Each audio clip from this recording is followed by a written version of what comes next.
Hi, Genki Call here, and it is White Helm week, and time to head into the Soulforge.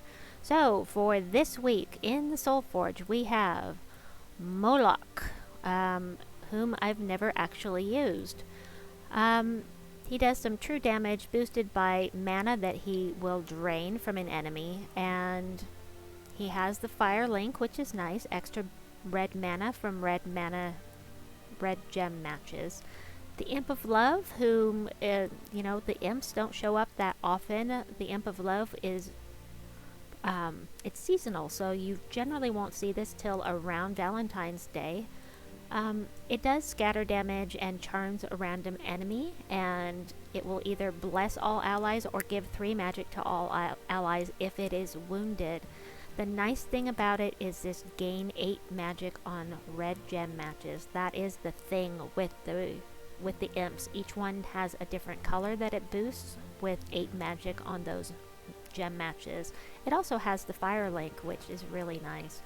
I do have the Imp of Love and I have never used it. My favorite is the Winter Imp, which I have gone over previously, but then we've got the Dragon Soul, which is a lot of fun. So the Dragon Soul is a nice mana accumulator. Explodes random gems, deals 8 damage to all enemies, boosted by the number of dragon allies with a ×3 boost ratio, and it gains souls. It has a 50% chance to become a baby dragon with full mana if it gets killed, and gains 2 life on 4+ gem matches. The downside of the Dragon Soul is that it casts 16 mana to cast, which is a little high. But it is a legendary, and legendaries have a higher mana cost. I do like this troop a lot, and as far as what we've got here, I wouldn't recommend spending 800 diamonds on any of them, but of course that is personal preference. I don't feel that any of them are worth it, but then again, I almost never am going to say, yes, you should craft this legendary, because you can get them with event keys when we go to that kingdom, where it's different with the mythics. Sorry, I can't think. It's different with the mythics because they're so much harder to get, and I would personally save diamonds for mythics over going for legendaries. Unless it's something that you need to level up your power level in a kingdom, then generally I wouldn't say to do a legendary. As far as the mythics that we have on tap this week, I didn't even see Ulf Harrigan, my bad. Ulf Harrigan, I've never used him. He's another true damage, and he does it to 3 random enemies, and he does 10 extra damage if they're wounded. Then he summons Ulf's mascot, which I've never even seen. This is a legendary, and yes, this is one of the newer troops that has banding, so another, I would say, a pass on. Hatir Ascendant is always here, as is Zathenos. Scorpius is really the only one this week that I would consider to be worthy of crafting as far as weekly mythics that rotate in and out. Scorpius does damage to the last 2 enemies, and if they're poisoned, he insta-kills them. So the only thing that will keep him from killing your troops, if you have somebody, or killing enemy, if you have somebody with you that poisons, a lot of people like to use Euryale because she has a trait that will poison a random enemy on match 4+. I use Magnus myself because I don't have Euryale, but the only thing that's going to stop him from insta-killing them is if they're immune to poison. So you could curse them first, and then poison them, and then cast with Scorpius. It's a little roundabout, but it is very effective. When they're poisoned, they're gone. So that's very nice. Now, another reason why Scorpius can be very useful is all brown allies gain 1 to all stats at the start of each turn. Doesn't sound like much, but it adds up quickly, and he's actually super useful with the Archduke, who every single magic point that he goes up, is 1% more chance that he's going to insta-kill the enemy that he casts on. And you can't block that.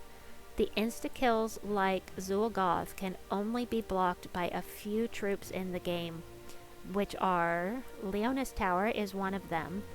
The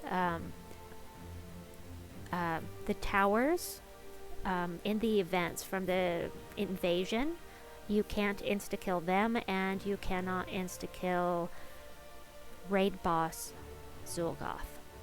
Other than that, free range. Anyway, the Archduke is not in the Soulforge right now, so I am going over something that doesn't matter right now. We'll get back to what I was trying to say. So, Scorpius, I think, is the only one I would consider worth crafting. I already have him. Yay! Gargantor. I don't have him. I have heard that he is terrible. I have heard people say that he's one of the worst mythics in the game, so I would definitely steer clear of this one. But damage to an enemy boosted by all allies that enemies killed. So if they're all dead, why do you even need to bother?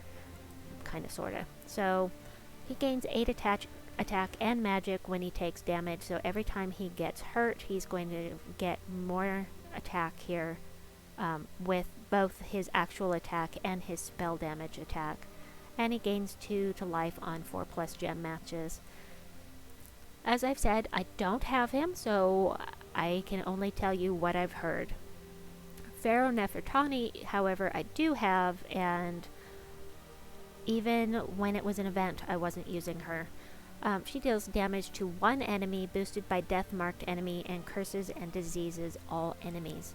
She does death-mark a random enemy when matching 4+ gems, so if you like the death-mark thing to have a random chance to instantly kill your enemy, she'd be a good way to go, because you don't have to cast to get this. All you have to do is get match 4+. And she is a necromancer, so that is nice as well. Dao is the exact opposite of Shabanu Vespera. So instead of giving skills to your team, he's taking skills away from the enemy team, but he's still creating gems of, well, he's not creating gems, he's destroying gems of one of their mana colors, which counts as if they were matched. So destroy is different than explode. You get full mana, you get full credit towards your mana for anything that gets destroyed. And then he repeats twice, excuse me, for random enemies. So it's just like Shabanu. I don't have him, so I can't say whether it works great or not. I know how Shabanu works, and she can be great for my team, but I don't know how this does in reverse when it's going against the enemy.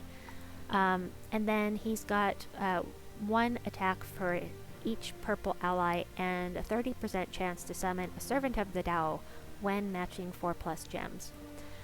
Then that is all we have for mythics this week. As for weapons, we've got some good ones in here. So, Doom Scripture. I hate it, I hate it, I hate it, so I gotta have it. I have to have this for my Guild Wars defense team because I'm so tired of the darn things. Gonna give a little back from what I'm getting. The Divine Protector, oh my goodness. Okay, I'm sorry. Let me go back over here and show you what it does.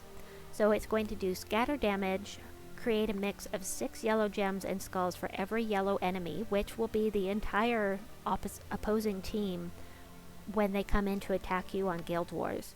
So that's why people like to use this for a defense team. You're getting a ton of yellow gems and skulls for Yellow Defense Day. And then give 3 magic to all allies. The thing is about Dooms, you cannot upgrade them unless you have scrolls. So you have to have, oh my goodness, I can't remember exactly what they're called. My bad, hold on. I think they're down here. No, not verses. Not deeds, not reds. Yes. So the Forge Scrolls. You have to have Forge Scrolls to upgrade the doomed weapons, and you can only get them from tower events, and we only have those, what, every 12 weeks, I think? So at this point in the game, getting scrolls is extremely difficult to do.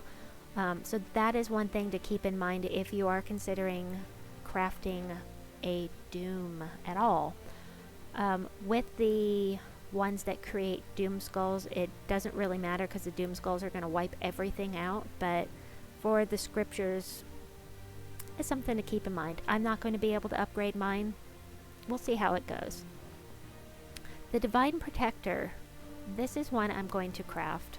It does damage to an enemy boosted by divine enemies, then creates a mix of 6 red and yellow gems for each divine ally. This is like the Nimbus Bow for divine. So we've got Nimbus Bow boosts the Strix, and the Divine Protector boosts the divine. And it's a ×6 boost ratio. I love these weapons. I want them all, and I know I'll use them at some point. I don't even know if we can use this in this week's event yet, but I am crafting it because I want it.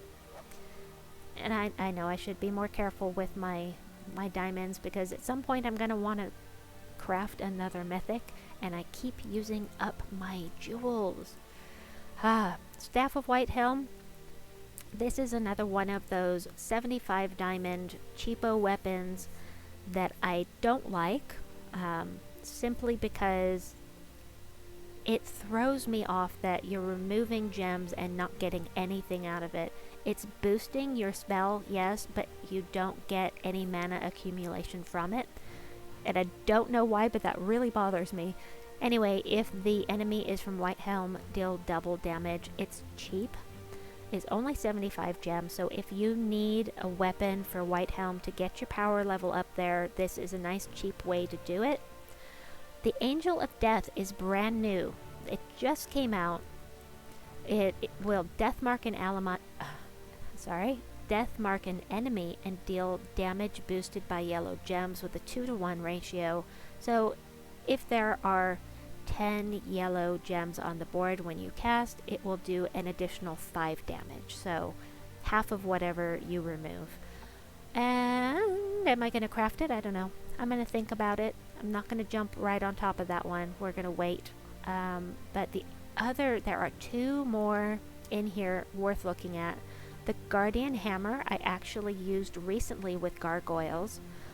So it creates, or it does damage to an enemy boosted by White Helm allies, then creates a mix of 6 yellow and brown gems for each White Helm ally.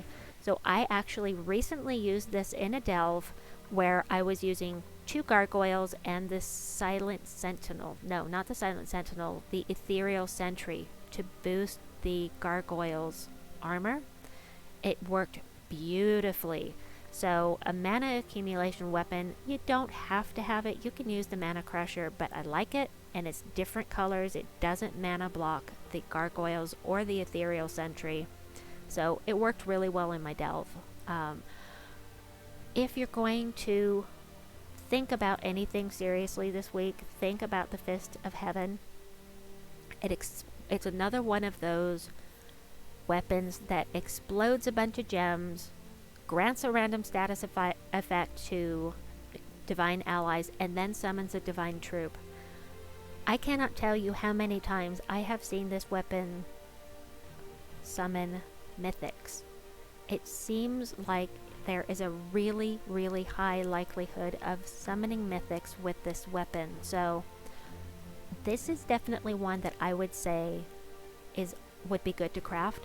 My opinion, I really love this kind of weapon that explodes and summons. Plus, we've got the random status effect, so it's just something I really like, and because of that, I would recommend it. But that looks like that is all I have for you for today on the Soulforge. So I will get to work on the world event video, and I will have that for you in just a bit. Please like and subscribe, and we'll see you soon. Bye bye.